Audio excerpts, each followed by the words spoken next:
I, Natalie, have a friend named Tristan who went camping alone last weekend in Montana. This weekend, I stayed at his house, but something was off. When he would speak to me, he would speak in a monotone and in an almost inhumanly voice.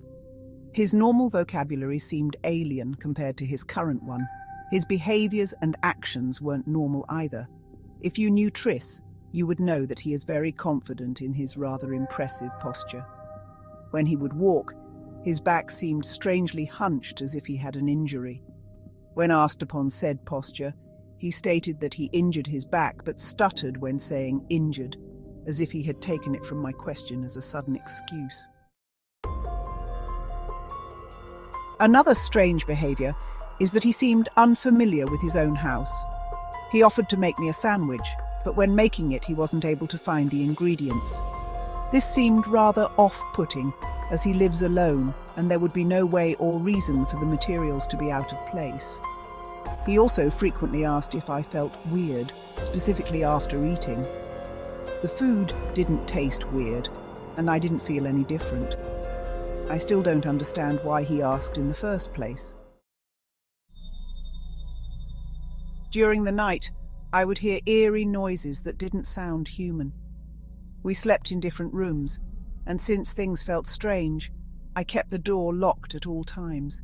I would hear groans and what sounded like talking, but in tongues, and didn't sound like Tris at all. Often during the times of around 1 to 2:30, I would hear what sounded like muffled banging and even scratching.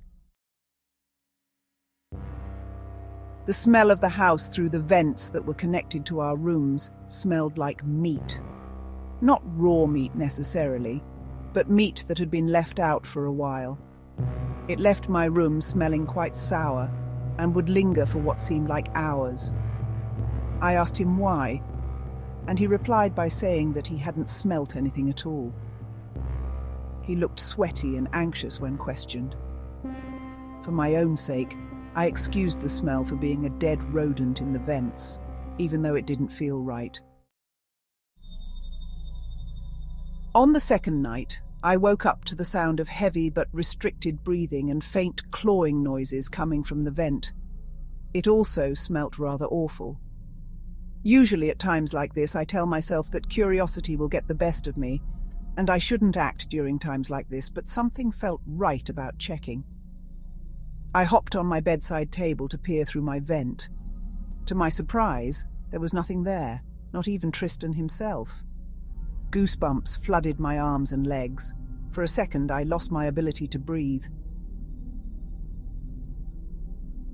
I stepped off the table in disbelief, and as my feet hit the ground, I heard it again, just closer. Still, the sounds were shrouded by a wall, but this time it was in a different direction. I turned to the direction of which my door was in. My stomach dropped as my whole body stiffened up. From the hallway light, I could see what appeared to be Tristan's fingers clawing at the carpet under my door. I could hear the sound of gurgling and faint grunts and moans. I put my hands over my mouth to hide my heavy breathing. Suddenly, the sound stopped, and his fingers were gone. I didn't even hear him walk away. I crawled back into my bed, sitting tall and alert with my eyes wide and hands over my mouth, unable to move. I'm awakened with the sound of banging on my vent. I jump out of bed, shaking. As I hop on the bedside table once again, I slowly peered through the vent. My heart dropped and my blood went cold. A foul, rotting smell filled my nose and what felt like my whole body. His eyes were rolled back and he was baring his teeth, periodically slamming his head against the vent, his forehead bloody from the blunt trauma of the metal. I quickly ducked and begged to have not been seen. He growled in such a way that no human could ever recreate. Chills went down my spine as I began to cry. My hands shook as I prayed for safety. Once the banging stopped, I opened the window and jumped off the roof, injuring my ankle from the hard concrete below. I ran to my car and drove away as quickly as I could, leaving Tristan and all my clothes behind. The morning after I got home, I received a text from Tristan asking why I left and didn't pack or even say goodbye. Shook, I swiftly asked him to FaceTime me, and to my surprise, he did. My face felt numb when he answered, looking like his normal, healthy self. This all happened about 3 days ago. Still, I have no idea what happened that night, but he's been normal ever since.